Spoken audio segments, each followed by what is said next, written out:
Okay, so today's agenda is a topic is joy, a radical act. The word radical is important here. So just an overview. I started these sessions, four of them. We did it a couple of months ago, and we did the mindfulness of body and breath, and mindfulness of our thoughts and beliefs the following week. And then we also did the mindfulness of our emotions and feelings, and that one has been my favorite. I like to, because that's kind of more practical for me, which I can apply on my day-to-day basis. So hopefully you guys got something out of that. And then the last one we did was self-forgiveness and self-compassion. So I guess my question or comment will be like, the people who were with me in the first four, I'm sure they are already practicing mindfulness, but are they kind of are they still doing some mindfulness practices, or are they finding it difficult, which is also normal? Yeah. Any comment?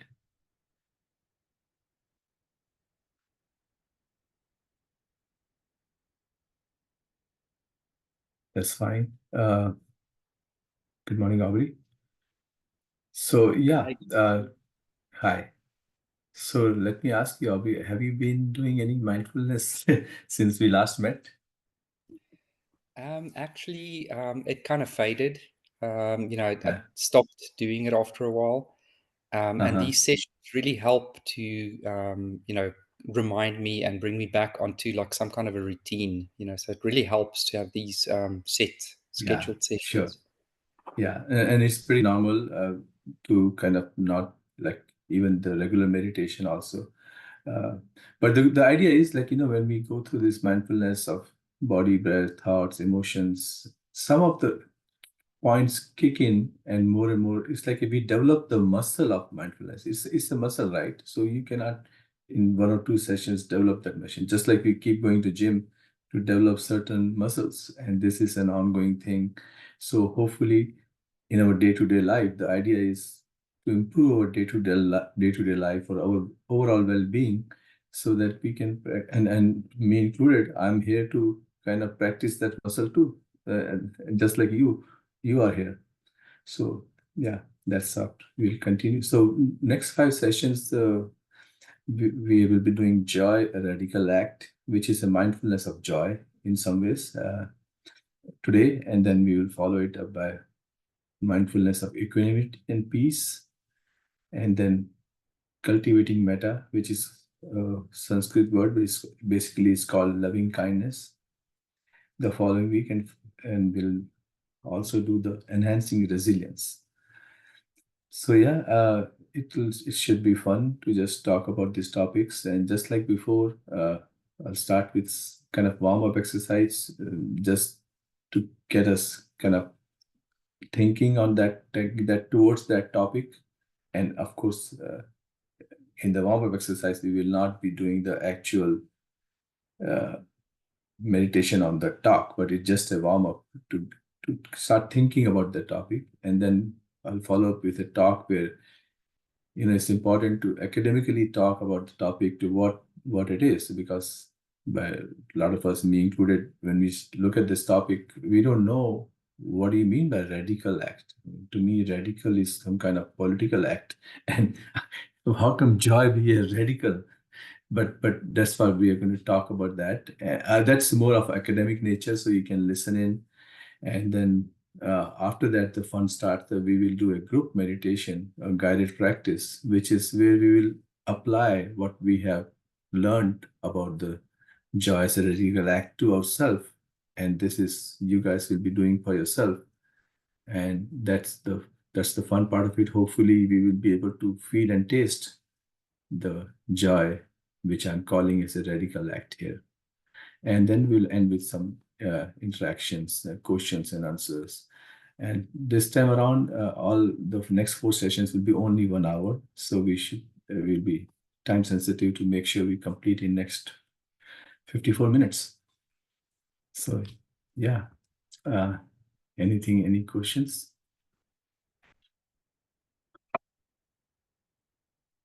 So yeah, let's start with some warm-up exercise on just the joy, which we already know what joy is. This is not the radical act, but just simple joy. So let's start with checking our system today. What does it feel to you all to be you today? Physically and emotionally.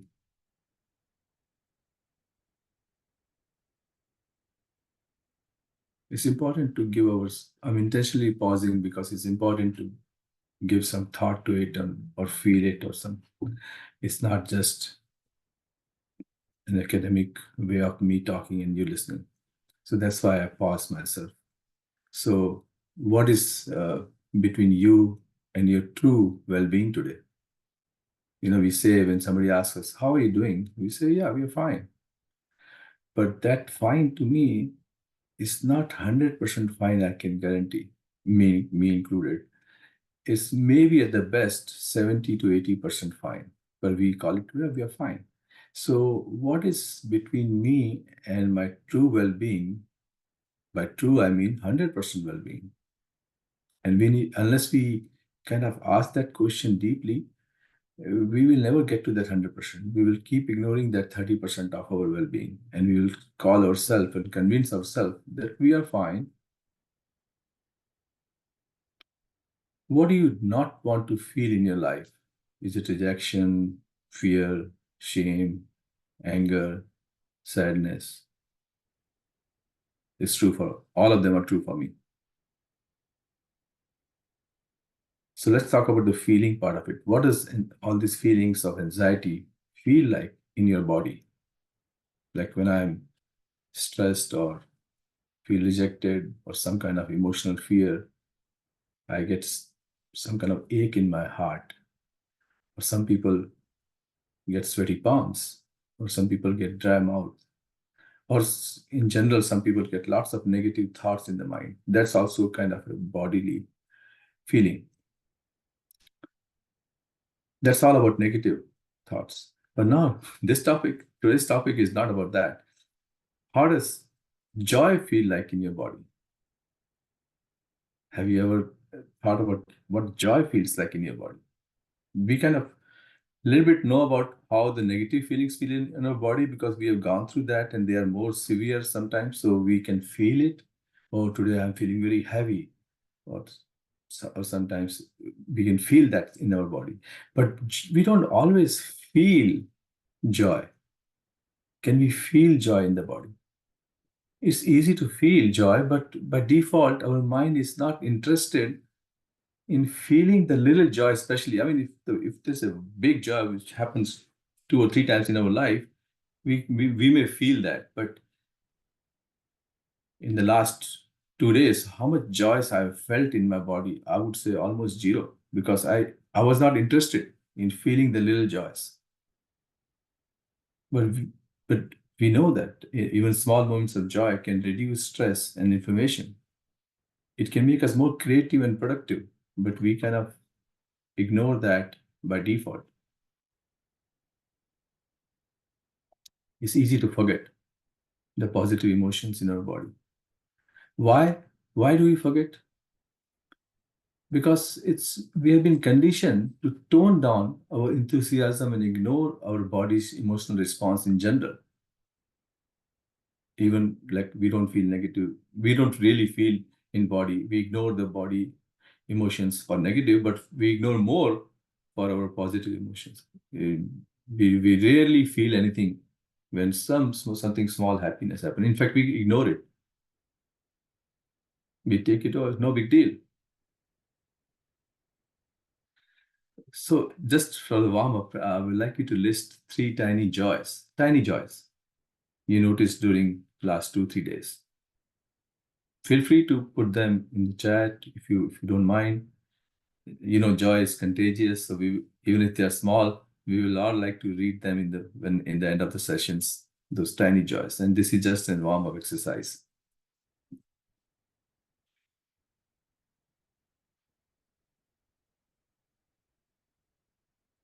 And while you're putting it, no rush, and even if you don't want to do it, that's fine. If you can just like think about them, that should be fine too. So let's do another exercise to kind of understand how joy feels in our body. So close your eyes. I say close your eyes because I feel that helps us to a little bit more feel it from inside. Because when our eyes are open, we kind of sometimes looking at things on the screen or people, and our half of the attention is wasted in stupid judgments. So closing your eyes, at least we can feel more. So scan through your life in last few years, and try to remember when you felt a lot of joy,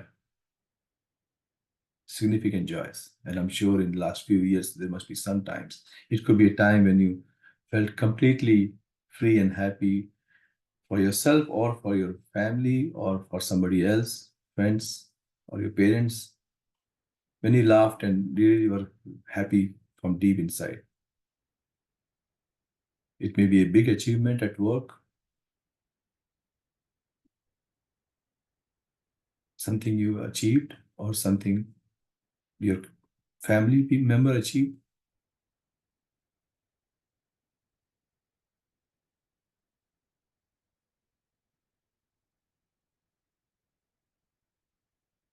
So once you have landed into some kind of big event of joy in your last few years, the idea is to kind of go back to that moment.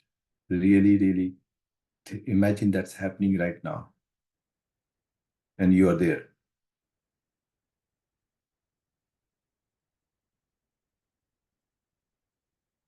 Who are you with? What's happening around you?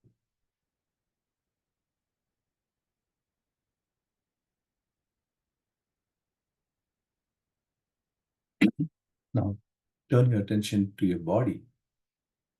If you could see something or feel something in your body. Right now, I know that event has already happened, but we are recreating that event as much as possible right now. So do you feel anything in your body? It can be simple thing as breathing a little bit faster than normal or increased heartbeat, or you feel overall feel more energetic than you started this session.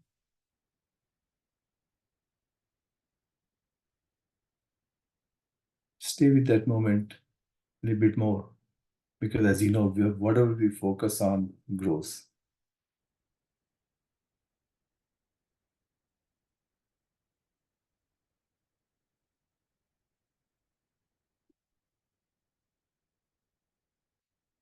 Try to feel your body a little bit more to see if there was some kind of more sensation you could see which has which is happening just because we are in that big moment of joy which happened in our life right now.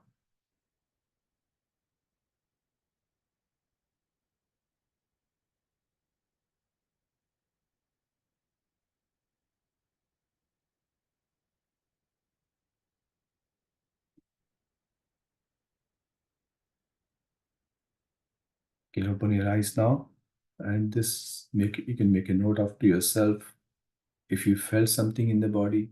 So that will be like a start of how the joy feels like in our body. It's, it's important to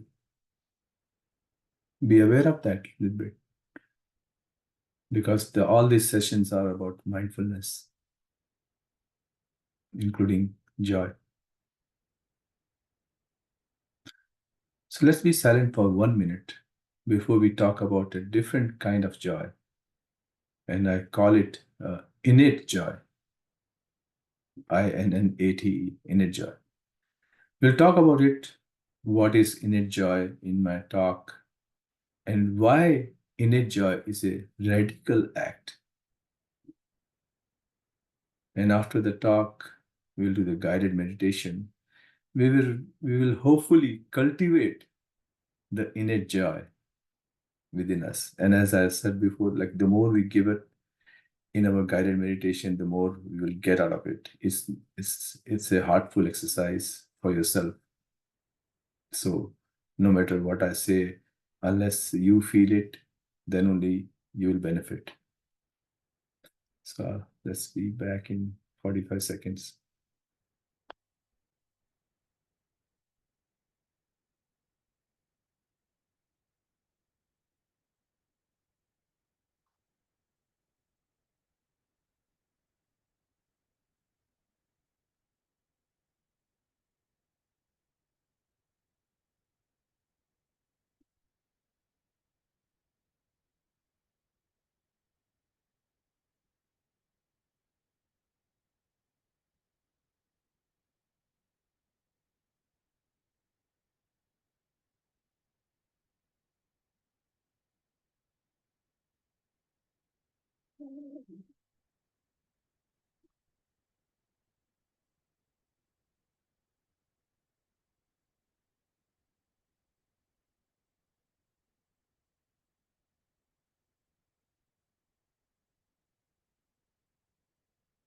A warm welcome again. The awareness of joy inside me boils down to awareness of joy inside you. So joy is a radical act. Why? That's not how people usually think, or that's not what I was thinking when I was growing up. It was neither radical for me and nor an action. So how can be a radical and act? Joy, as I typically understand, was a passive or reactive. It was caused by something else outside me. When I achieved something, even now, when I achieve something at work or some promotion or just any kind of life events, graduation, marriages, birth of kids, or certain fortune, winning a lotto, which I still haven't won a lotto, make us feel joy. That's to me a joy, but it's not a radical act.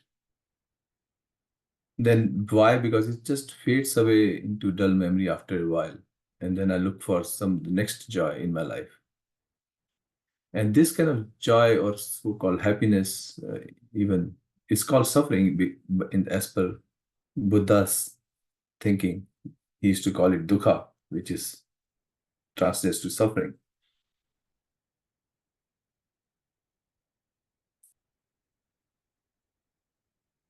Look, finding unconditional joy is subversive in modern culture, where we all equate happiness with conditional joy, which we often means material or social gain. It's anything unconditional joy is kind of foreign to us, at least to me. I used to always look for happiness like everybody else, look in the achievements or validations, or even simple things like delicious food, going out to a restaurant. But after I come back from the restaurant, so next day when I don't go to restaurant, I feel discontent. I don't feel content. My mind is still kind of thinking of, oh, and last night it was so nice, but today I have nowhere to go.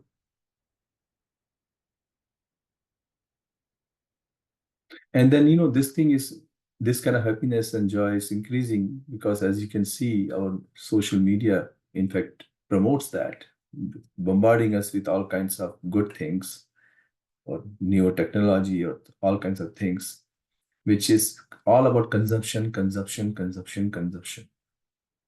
So we have to live in our society with all these social distractions, which is convincing us that life is about consumption.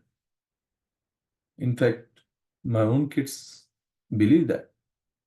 I mean, they think if I even mention that new iPhone will not give you happiness, they don't believe it. They think I'm a monk or something talking like that.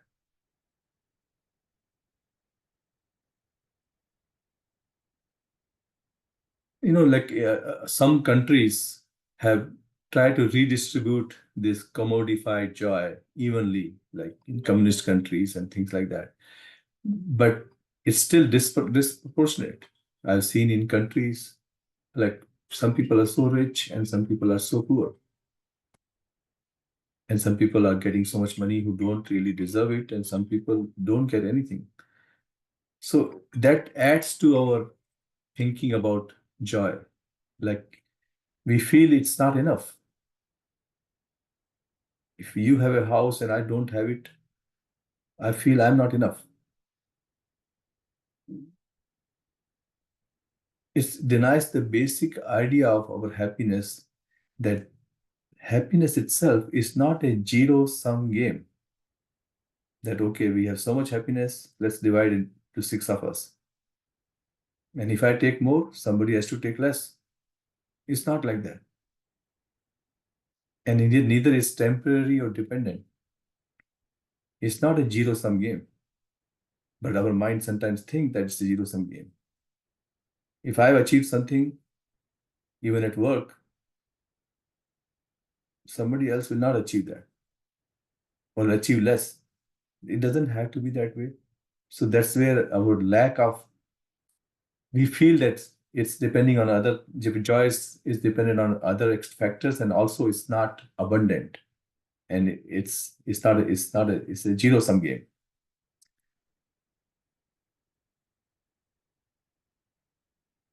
And now let's go back to the joy as a radical act. We tend to only consider something to be an act when we exert an external force. That's the definition of an act. So, and while joy can change, or even before it does, it's already an act and integration motion that twists our way of thinking, our belief systems, our fights.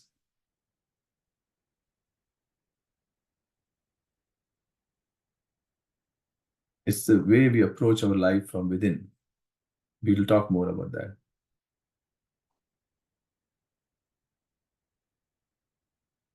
Joy is not limited.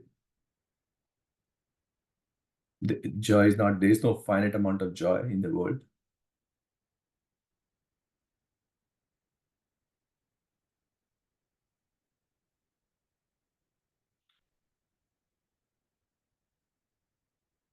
In fact,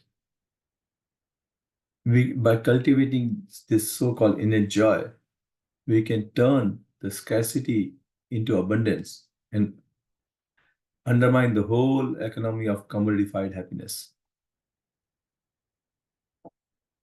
A joyful person will be almost incapable of keeping their compassion from overflowing.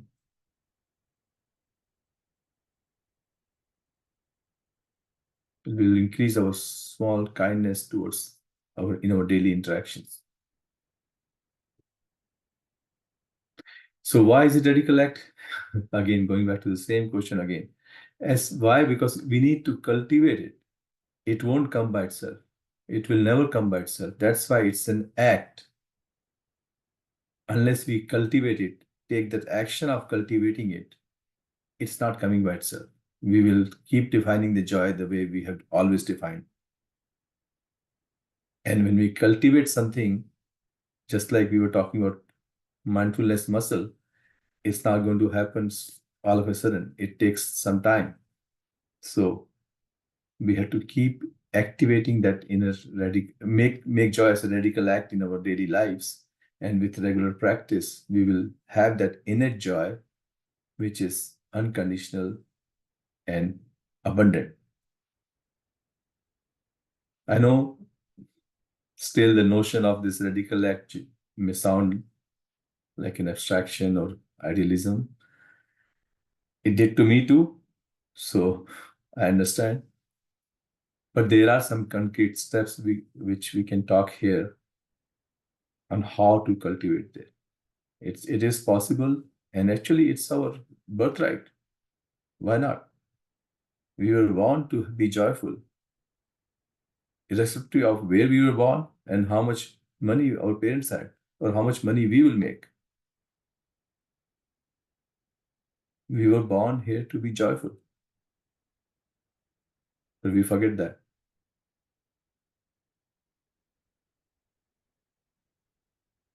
And there's a practice of cultivating that, which we can go over that. It's an exercise.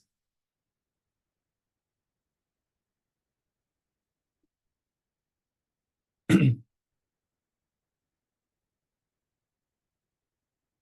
we do that,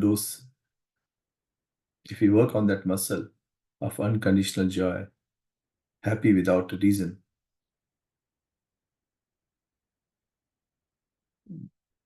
then it doesn't matter what we get or not. It will not be, joy will not be a commodified experience.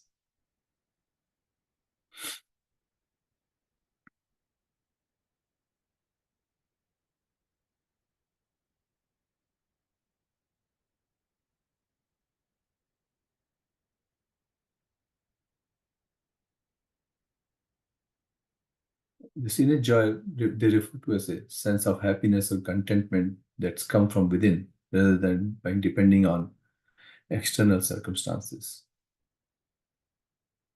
And once we have it, we'll live fully, and we're going back to our well-being.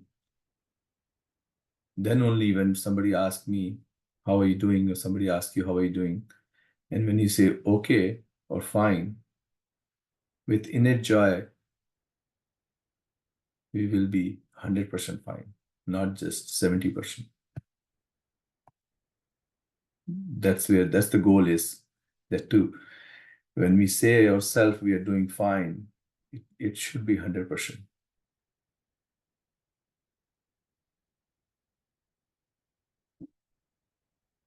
We cannot leave the joy to chance. Like, okay, we are going to get lucky and we are going to get things, or we are going to get some money or promotion, or our kids are going to be happy by chance. And then we will be happy. Or once I retire, then I'll be happy. That applies to me. I cannot leave it to that chance. It's not a reward which I will get, like a vacation or a dessert. It's not a reward. It's not a condition. That's all conditioned joy. It's the joy, inner joy is, as I already said, it's abundant. It's not some zero-sum game, and it's always there. Doesn't matter I go to vacation or not. Monday should be equal to Friday. It should be again equal to Monday. And I'm reminding this myself. So don't think that I am perfect here. No. I need to remind myself Monday equals to Friday equals to Monday.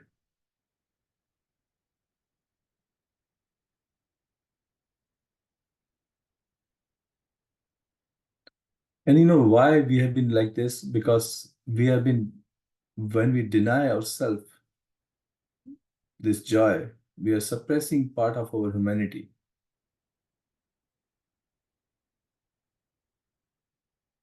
We are not able to make most of our lives. So like as I was saying, when a colleague does well, my first thing comes to my mind is, I am falling behind. Hey, you got a promotion. First, right away, the first second, my thought will be, of course, later on, I will congratulate him or her.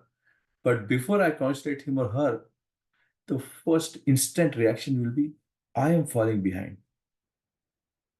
Or if I see somebody says, oh, I bought a new car. Yes, I will congratulate him or her. But I can guarantee you, before I congratulate him or her, if I honestly feel that it was a millisecond where I thought, hey, what kind of car I'm driving? It has been 8 years old. Maybe I also need a new car. So again, we are talking about zero sum here. Even at the emotional level, when my very close friend finds another friend, sometimes we feel that, oh, I must be not good enough for him or her. Even when we're offered something, a great opportunity, our stupid mind sometimes for a second think, hey, what's the catch here? Why is my boss offering such a good thing to me?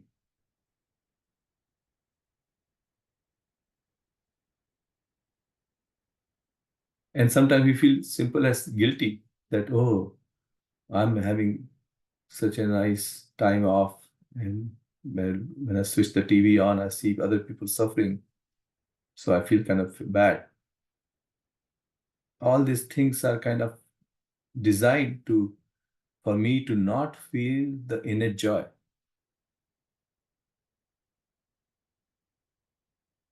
Again, going back, I feel there's a fixed amount of inner joy, or there's a fixed amount of not inner joy, but the good stuff in the world. So every good thing that happens means someone else get less good things. But joy doesn't work that way. Someone else finding joy doesn't decrease our own chances. In fact, it makes it more likely. And that's why, like this way of negative thinking, we see that when when the people are poor, they cannot afford, and they look at the social media of all these great things, they are tempted to use their credit cards to buy that because they are convinced that even if I have to borrow money from credit card, this thing in the TV or social media will make me happy. So in the long run, they suffer more and more because they're not able to fully pay off their credit card. Simple things like, when students or our own kids, if we have kids, uh, are overworked, as they are told out, they are themselves desperate that they need to overwork because then only they will get some good grades and then only they will be happy or joyful. And with that overwork, in fact, the reality is they mismanage their own time because they are so much overworked, thinking that their joy will depend on more and more work. Yes, I mean, I'm not saying the work is not important, but we don't need to think that overwork will get more time. It's again mismanaging or negative way of thinking. We were, in fact, we should tell our kids or ourselves, if you don't have kids, that we are happy. Yes, I'm working towards so and so project in my work, or so and so project in my financial life, or any other for my kids or for my family or whatever. But I am fully content and joyful before I start, and I will be exact same way, fully content and joyful after I achieve that. Yes, but that doesn't mean that I don't need to work hard. I'm here in this world. I need to work hard, and that's also a journey of working hard should be also an innate joy. But I'm not working towards the joy or to get some kind of joy. That's the key here, which I need to, or we all need to keep reminding ourselves. So I've talked enough about this joy. Let's talk about how do we cultivate joy. And I would like to put some 6 points on the screen.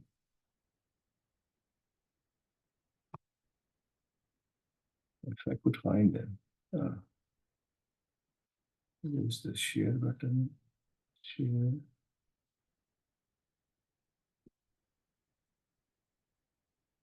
Hopefully you can see the screen. These are the 6 points. I'm going to leave it here, even after this talk. So how do we cultivate the innate joy? The innate joy comes from developing 6 habits. Again, we are talking about working on our joy muscle here, which will come slowly. It's an ongoing practice. So first is cultivate present moment awareness and acceptance. We call it mindfulness. We have been doing this in previous sessions of different way of doing mindfulness. And mindfulness practice itself is all about cultivating present moment awareness, and this eventually helps us. This is the first step, the foundation of inner joy or cultivating inner joy. Because if you don't have a foundation of present moment awareness, we're not going anywhere.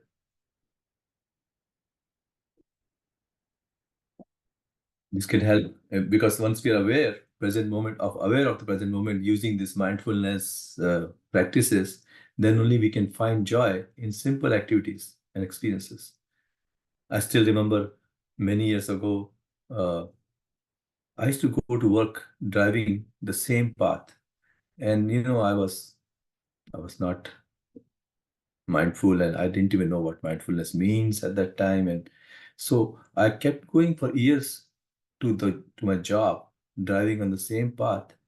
And then once later on in my life, when I was driving in the same path, I realized that there were so many nice trees and plants on the side of the roads. And I bet they were there before too. And I kept going to the work in my own stupid mind, worrying about my own thoughts and my own stupid issues.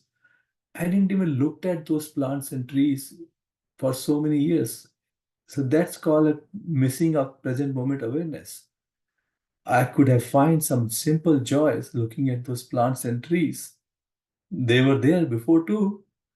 I just ignored them. I didn't even know they existed. Why? Because I had zero present moment awareness. Second is practicing gratitude. We know that regularly expressing appreciations for the people, experiences in general, things in our life, we kind of take it as a default. We sitting here, all of us,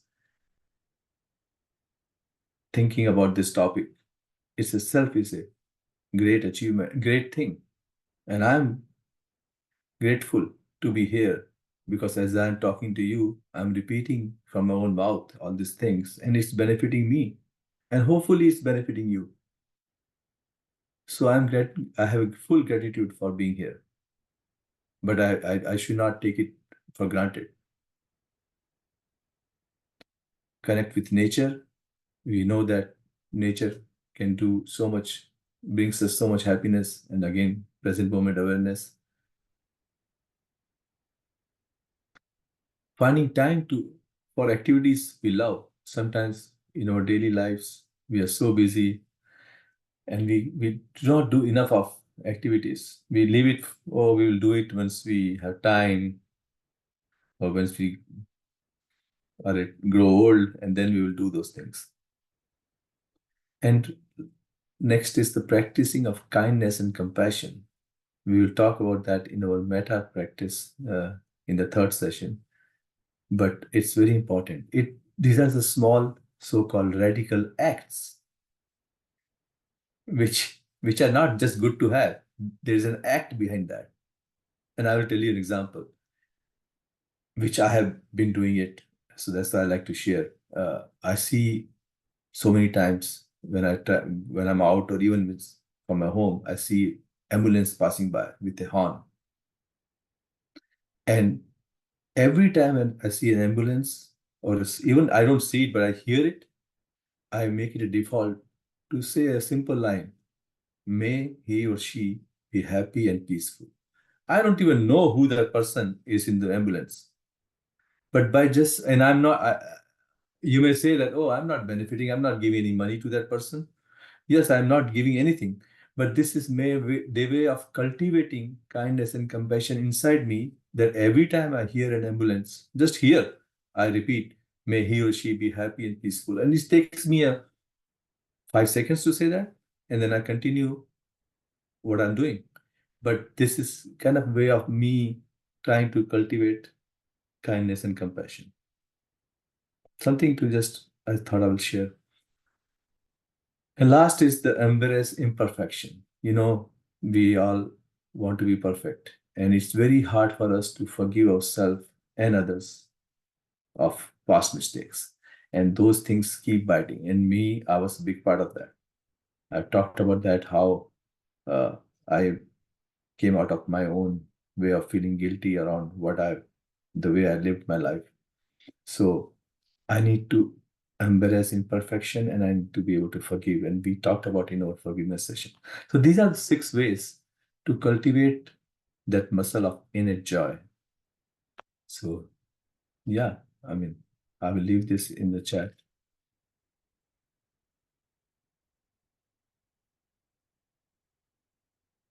I cannot stress enough about the inner joy.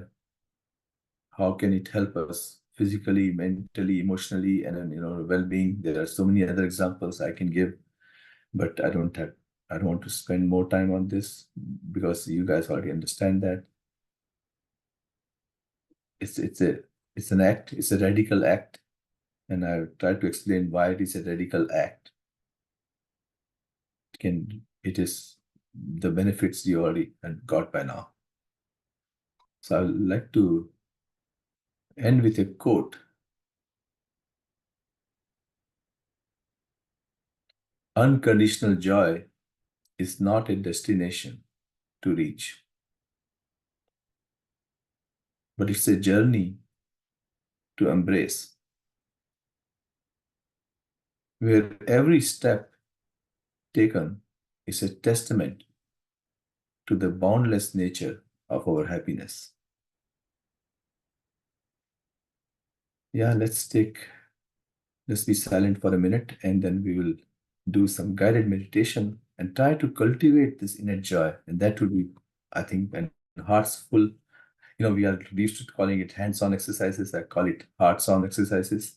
So that will be a fun thing to do in our last 15 minutes. And then hopefully we will find some few minutes to talk and share how we felt.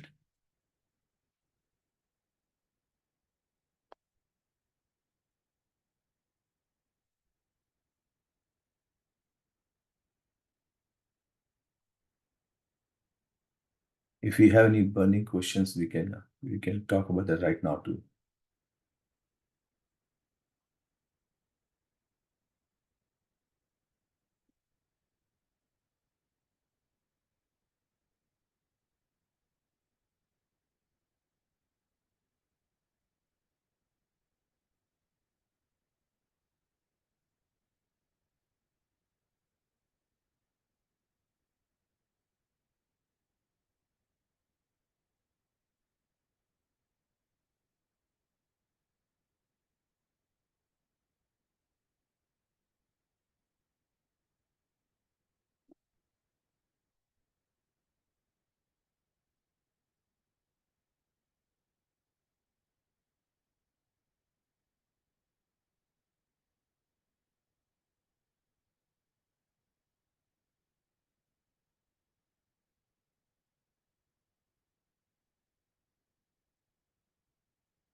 Welcome back.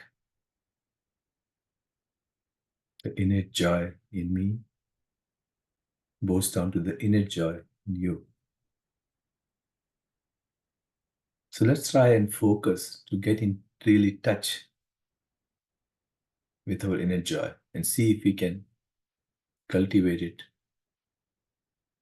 Please close your eyes throughout this meditation. As I said, closing your eyes will help. This will help us connect with our inner joy, which by default, if our eyes are open and we are thinking about a lot of things, it's not noticeable through our eyes or mind because our mind becomes active when our eyes are open.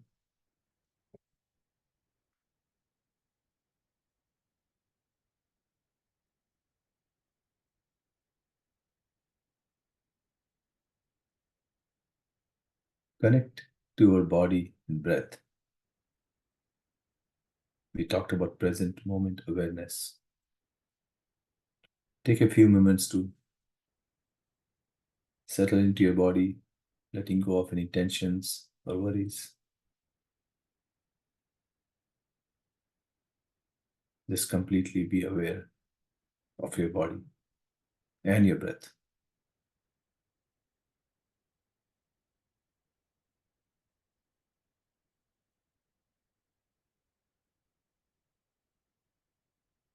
Some of us might feel that you're moving further away from joy because some of the unpleasant feelings which were behind the scenes have come up to the surface.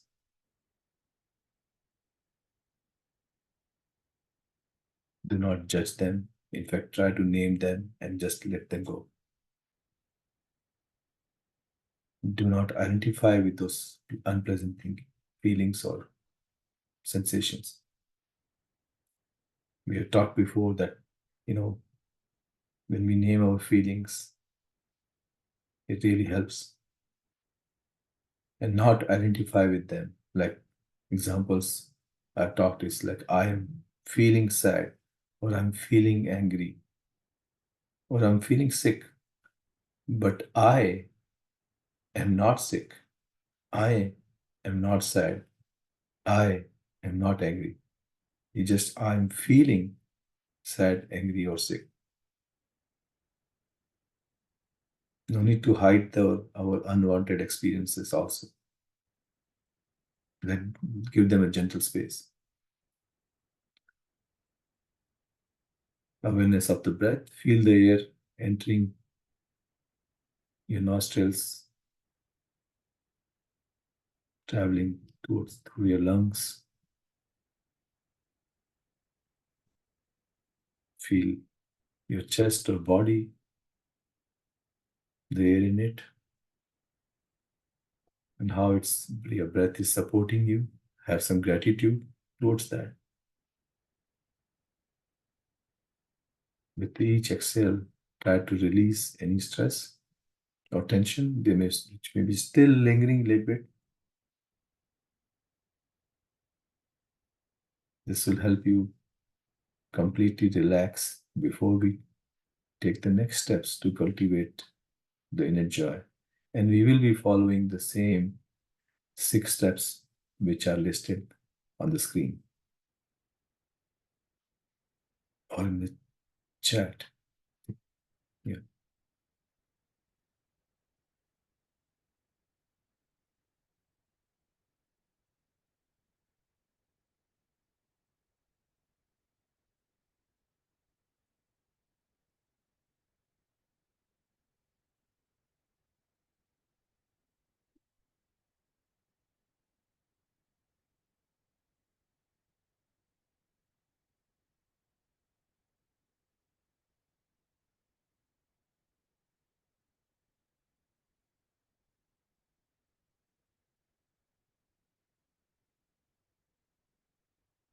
Next is connect to our heart now. We have full awareness of our body and breath. So we like to connect to our heart, which is basically having gratitude, kindness, and compassion, and invoking those feelings in our heart.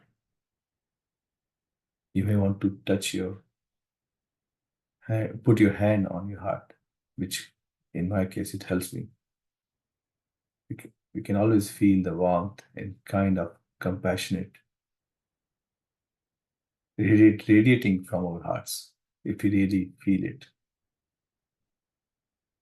No matter what condition has happened to us, our heart is still the same as when we were born. That has not changed. This world might have changed me from the outside, but from my inside, I'm still the same consciousness. I may look different from outside, gotten older, but inside me, I am still the same consciousness as I was 2 years old.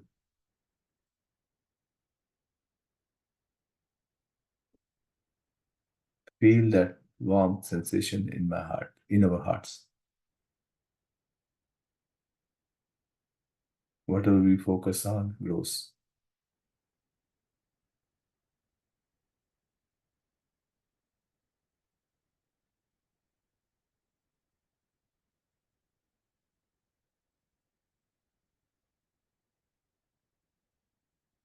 Some of us might have heard about this word Om Shanti Om, which is a famous Sanskrit sentence we hear, Om Shanti Om. What does that mean? It translates to I am a peaceful soul. So when we say Om Shanti Om, it means I am a peaceful soul. So I should be able to feel in my heart that peaceful soul.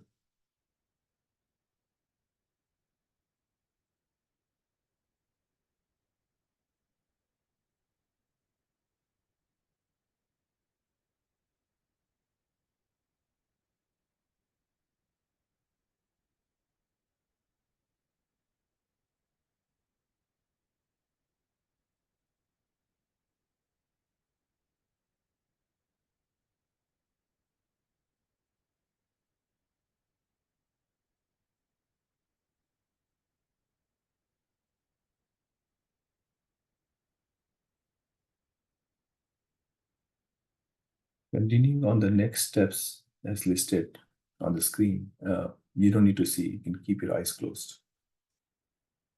So embracing the joy.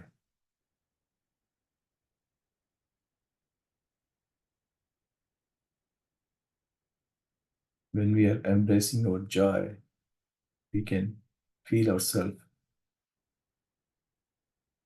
doing our hobbies, what we like to do.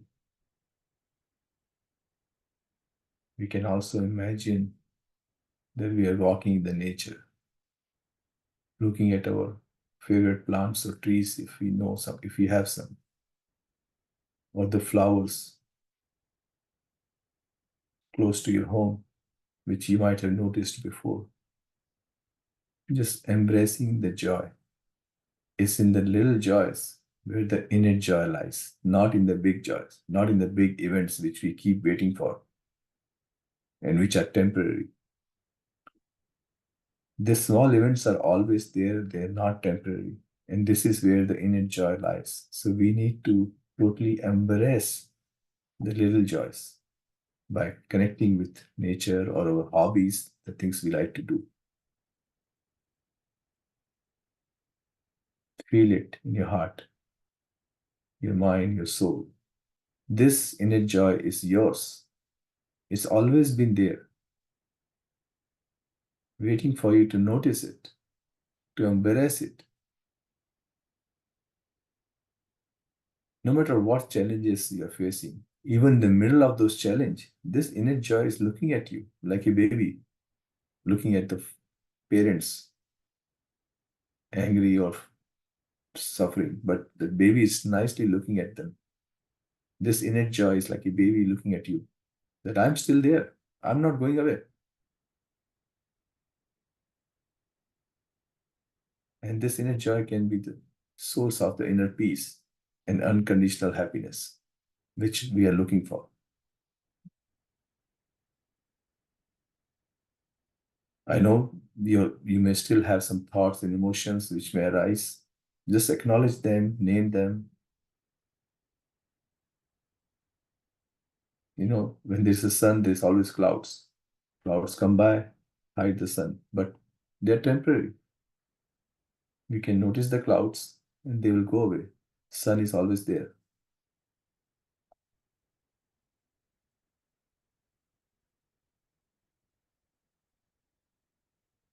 Even in the nighttime, so-called negative eh, situations, sun is still shining through our moon.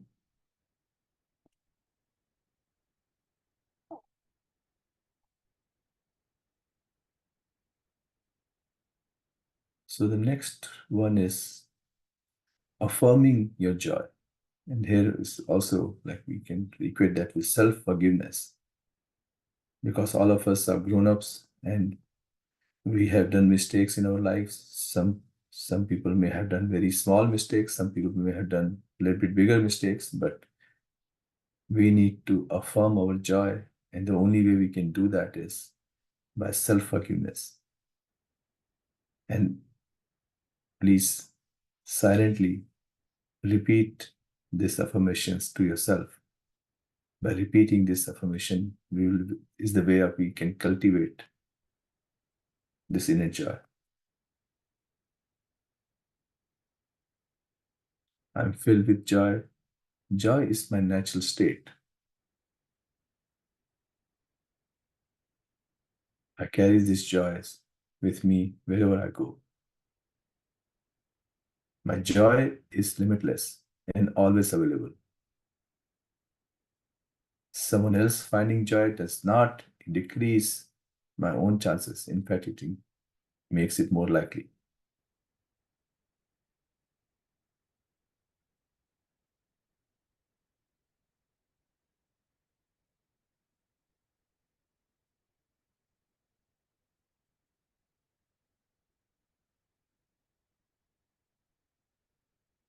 And slowly bring your awareness back to the present moment.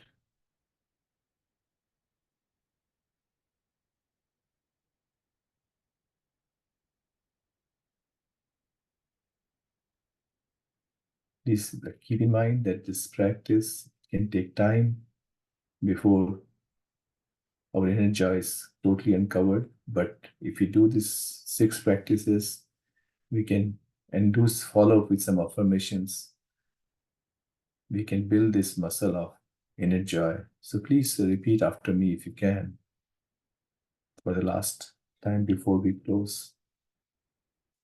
Joy is an essential part of my well-being. I should not ignore these tiny joys.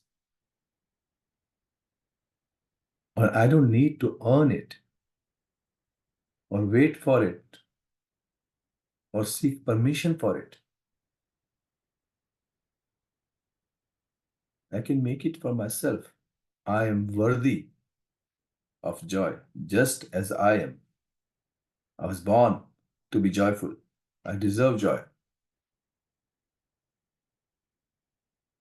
And these little things are big things, because little joys make more joys. I have to feel them, and I can create these joys for myself. There's more than enough joy to go around.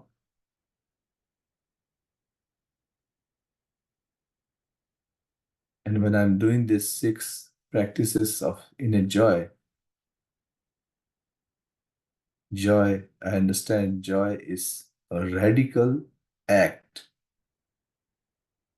A radical act.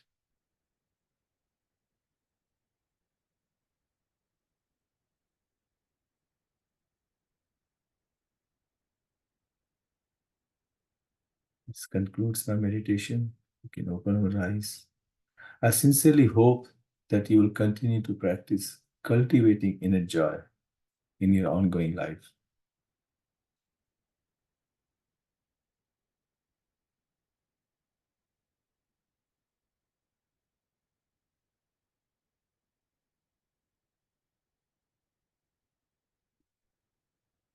Rama, you're on mute if you're saying something.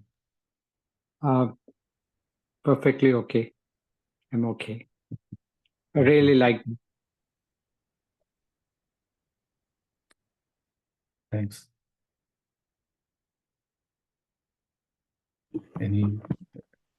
Go ahead, Avi. So what kind of resonated for me here is that, what you mentioned about the baby, the way it looks at its parents. I think this is a source for me of joy is using beginner's mind, letting go of preconceived ideas, looking at the world with fresh eyes, and finding joy in simple things, like how a baby can look at the world, for the first time, and new things, new experiences. That's, for me, I think, a big source of joy. Absolutely. Thanks, Avi.